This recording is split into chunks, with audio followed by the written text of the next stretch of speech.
Bible in a year, day 47, Leviticus 26 through 27. Do not make idols for yourselves. You shall not erect a carved image or a sacred stone for yourselves, nor shall you set up a carved stone for worship in your land, for I, the Lord, am your God. Keep my Sabbaths and reverence my sanctuary. I am the Lord. If you live in accordance with my statutes and are careful to observe my commandments, I will give you your rains in due season, so that the land will yield its crops and the trees their fruit. Your threshing will last till vintage time, and your vintage till the time for sowing, and you will eat your fill of food and live securely in your lands. I will establish peace in the land, and you will lie down to rest, and no one to cause you anxiety. I will rid the country of ravenous beasts, and no sword shall sweep across your land. You will rout your enemies, and they shall fall before the sword. 5 of you will put 100 of your foes to flight. 100 of you will put to flight 10,000, till your enemies fall before your sword. I will look with favor upon you and make you fruitful and numerous, as I carry out my covenant with you. You shall eat the oldest stored harvest, and have to discard it to make room for the new. I will set my tabernacle in your midst, and will not loathe you. Ever present in your midst, I will be your God, and you will be my people. I, the Lord, am your God, who brought you out of the land of Egypt, to be their slaves no more, breaking the bars of your yoke and making you walk erect. But if you do not heed me and do not keep all these commandments, if you reject my statutes and loathe my decrees, refusing to obey all my commandments and breaking my covenant, then I, in turn, will do this to you. I will bring terror upon you, with consumption and fever to dim the eyes and sap the life.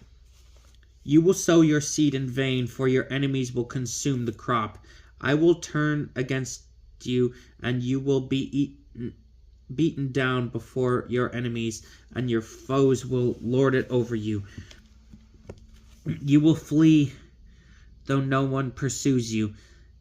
If even after this you do not obey, I will increase the chastisement for your sins sevenfold. To break your proud strength, I will make the sky above you as hard as iron, and your soil as hard as bronze, so that your strength will be spent in vain. Your land will bear no crops, and its trees no fruit.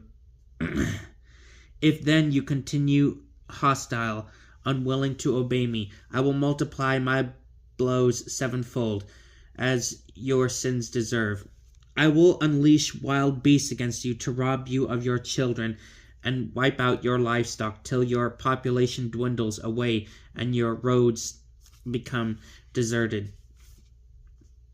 If with all this you still do not accept my discipline and continue hostile to me, I too will continue to be hostile to you, and I, for my part, will smite you for your sins sevenfold. I will bring against you the sword, the avenger of my covenant. Though you then huddle together in your cities, I will send pestilence among you, till you are delivered to the enemy. When I break your staff of bread, 10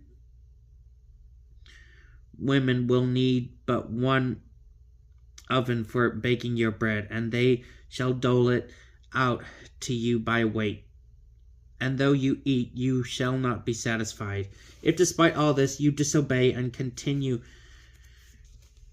hostile to me, I will continue in my hostile rage toward you, and I myself will discipline you for your sins sevenfold, till you begin to eat the flesh of your own sons and daughters. I will demolish your high places, overthrow your incense stands, and cast your corpses upon the corpses of your idols. In my loathing of you, I will lay waste your cities and desolate your sanctuaries, refusing your sweet-smelling offerings. So devastated will I leave the land, that your enemies who come to live there will stand aghast at the sight of it. And you will scatter among the nations at the point of my drawn sword, leaving your countryside desolate and your cities deserted. Then shall the land during the same time it lies waste wake up its lost Sabbaths, while you are in the land of your enemies. Then shall the land have rest and make up for its Sabbaths during all the time that it lies desolate, enjoying the rest you would not let it have on your Sabbaths when you lived there. Those of you who survive in the lands of your enemies I will make so faint-hearted that the sound of a driven leaf will pursue them, and they shall run as if from the sword, and fall through though no one pursues them, stumbling over one another as if to escape a sword, while no one is after them. So helpless will you be to take a stand up against your foes. You shall perish among the nations, swallowed up in your enemy's country. Those of you who survive will waste away in the lands of your enemies for their own and their ancestors' guilt. They will confess their iniquity and the iniquity of their ancestors in treachery against me and in their continued hostility towards me, so that I, too, had to be hostile to them and bring them into their enemies' land. Then, when their uncircumcised hearts are humbled and they make amends for their iniquity, I will remember my covenant with Jacob, and also my covenant with Isaac, and also my covenant with Abraham I will remember. The land, too, I will remember. The land will be forsaken by them that is in its desolation without them. It may make up its Sabbaths, and that they, too, may make good the debt of their guilt, for having spurned my decrees and loathed my statutes. Yet even so, even while they are in their enemy's land, I will not reject or loathe them to the point of wiping them out, thus making void my covenant with them. For I, the Lord, am their God.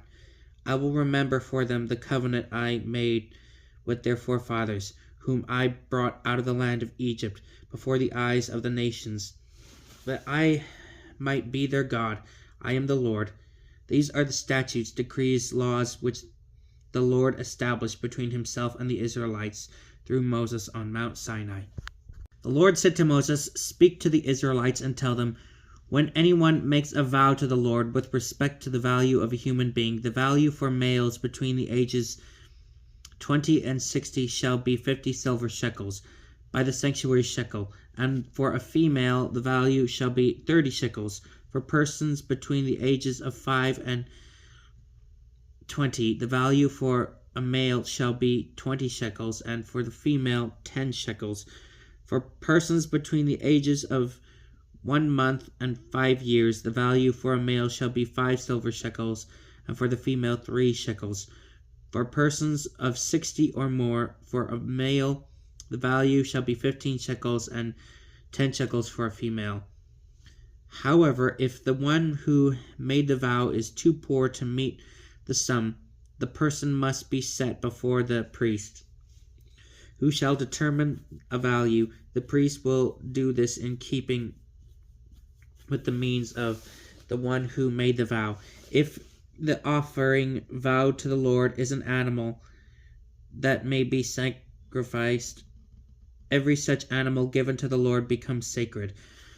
The offerer shall not substitute or exchange another for it, either a worse or a better one. If the offerer exchanges one animal in place of another, both the original and its substitute shall become sacred. If any unclean animal which is unfit for sacrifice to the Lord is vowed, it must be set before the priest, who shall determine its value in keeping with its good or bad qualities, and the value set by the priest shall stand. If the offerer wishes to redeem the animal, the person shall pay 1/5 more than this valuation. When someone dedicates a house as sacred to the Lord, the priest shall determine its value in keeping with its good or bad qualities, and the value set by the priest shall stand. A person dedicating a house who then wishes to redeem it shall pay 1/5 more than the price thus established, and then it will again belong to that individual. If someone dedicates to the Lord a portion of hereditary land, its valuation shall be made according to the amount of seed required to sow, the acreage sown with a homer of barley seed being valued at 50 silver shekels. If the dedication of a field is made at the beginning of a jubilee period, the full valuation shall hold.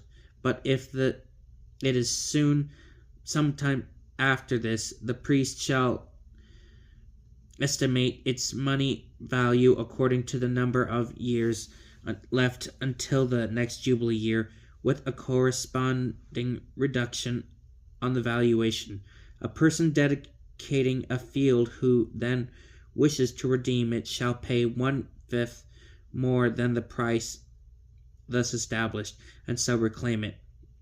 If instead of redeeming such a field one sells it to another, it may no longer be redeemed, but at the Jubilee it shall be released as sacred to the Lord. Like a field that is put under the ban, it shall become priestly property. If someone dedicates to the Lord a field that was purchased and was not part of hereditary property, the priest shall compute its value in proportion to the number of years until the next Jubilee, and on the same day the person shall pay the price thus established, a sacred donation to the Lord. At the Jubilee, the field shall revert to the hereditary owner of this land from whom it had been purchased. Every valuation shall be made according to the standard of the sanctuary shekel. There are 20 gerahs to the shekel. Note that a firstborn animal, which as such already belongs to the Lord, may not be dedicated, whether an ox or sheep, it is the Lord's. But if it is an unclean animal, it may be redeemed by paying 1/5 more than its value. If it is not redeemed, it shall be sold at its value. Note also that any possession which someone puts under the ban for the Lord, whether it is a human being, an animal, or a hereditary field, shall be neither sold nor redeemed. Everything that is put under the ban becomes most holy to the Lord. All human beings that are put under the ban cannot be redeemed. They must be put to death. All tithes of the land, whether in grain from the fields or in the fruit from the trees, belong to the Lord. They are sacred to the Lord. If someone wishes to redeem any of the tithes, the person shall pay 1/5 more than their value. The tithes of the herd and the flock, every 10th animal that passes under the herdsman's rod, shall be sacred to the Lord. It shall not matter whether good ones or bad ones are thus chosen, and no exchange may be made. If any exchange is made, both the original animal and its substitute become sacred and cannot be redeemed. Thus are the commandments which the Lord gave Moses on Mount Sinai for the Israelites. This is the word of the Lord.